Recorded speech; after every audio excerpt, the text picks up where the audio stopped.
Welcome to Trust, a game where every vote counts.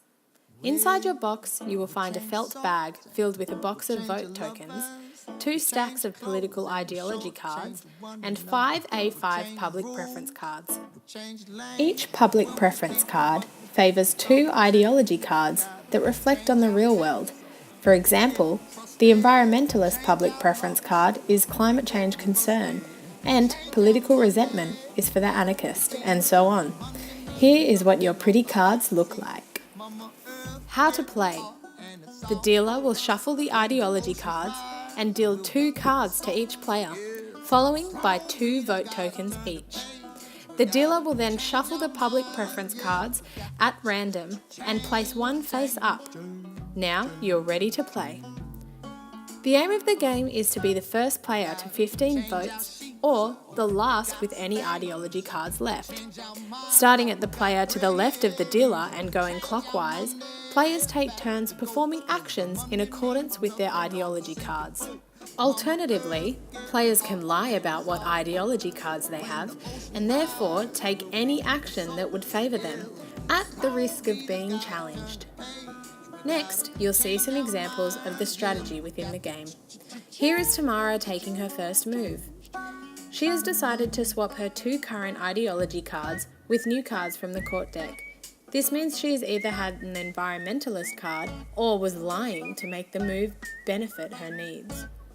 Next, as the capitalist, Wali takes 3 votes from the pool. Yan also swaps her cards with 2 from the court deck.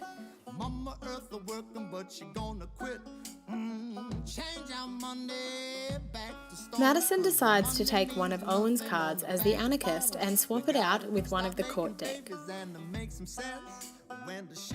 Uh-oh, looks like Owen's not very happy with his new card.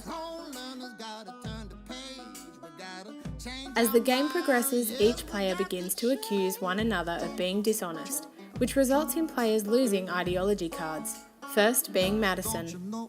As the game heightens, players start paying 2 votes to change public preference, as this is a great option to drastically influence the balance of the game. Although you do not get to choose the public preference, each public preference benefits 2 ideologies, so it's likely that it might. During our game, as time went by, the preference changed, votes were gained, lost, and even stolen. People were accused of lying, and others got away with deceit. Wali ended up triumphant this time, but just like real-world politics, we don't know whether he was telling the truth or lying throughout the game in order to win. This poses the question, is honesty really the best policy? And how easy is it really to earn people's trust in order to be triumphant and remain in power? If you're curious and want to put yourself to the test and give it a go, then play Trust, the game where every vote counts.